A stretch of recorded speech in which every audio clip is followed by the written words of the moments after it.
Amazing strawberry soda. So hopefully you have access to super amazing sweet strawberries right now. And if you do, this is so easy. You're gonna have to try it. Okay, so step one, we're gonna take 2 pounds of really ripe strawberries, the sweetest, best strawberries you can find. We're gonna hull them, which simply means take out the green part, and then we're just gonna cut them up. And of course you can take a paring knife and just cut these straight across the top, but then you lose a lot of the strawberry. So I want you to take the tip of the knife and just go around like that, and then you're just basically removing the green part, leaving the delicious sweet flesh intact. And if they're normal sized berries, you can just quarter them. If they're medium sized, maybe cut them in 6. If they're huge, cut them in 8s. Well, if they're in between medium and huge, I would go with 7s. And by the way, I'm cutting these into a heavy bottom saucepan.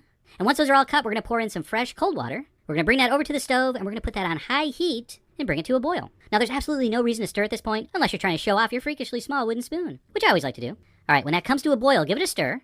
It's for real this time. Back the heat down to low, maybe just a hair above low, and just keep it at a nice gentle simmer for 15 minutes. 15 minutes later, it's going to look something like this. Warning, the strawberries get incredibly ugly. But that's okay. We want them to release all their deliciousness, all their sweet, amazing strawberryness into that liquid. And the color is going to go along with it, so that's fine.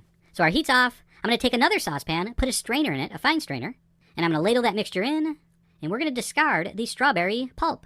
Now, if you want extra juice, you can push that stuff through, but you're going to get a very cloudy strawberry syrup. It looks a lot nicer if it's clear, so usually we don't do that, but it's up to you. So let it drain really, really well, and when it's all dripped out, we're going to add our sugar. So I'm going to throw in a couple cups of sugar. I'm going to give it a little stir. I'm going to put the heat back on high and bring this to a boil again. All right, once it comes up to a boil, I'm going to put the heat down to medium, and we're going to cook that exactly 5 minutes. That's going to be plenty of time to dissolve the sugar, and it will also give us a chance to skim some of the foam from the top, if there is any. You might not have any. Of course, that's optional, but you got 5 minutes. What else are you going to do? So I skimmed a little bit of that foam off. 5 minutes later, simply turn off the heat and let it cool. And you know what it is when it's cool? Done. That's right, when it's cooled, your strawberry syrup is done. We're going to transfer that into any kind of container. I'm using a quart jar, but anything will work. And how beautiful is that color? Come on. Just gorgeous. And that's it. Homemade, fresh strawberry syrup. Or syrup, as they say where I'm from.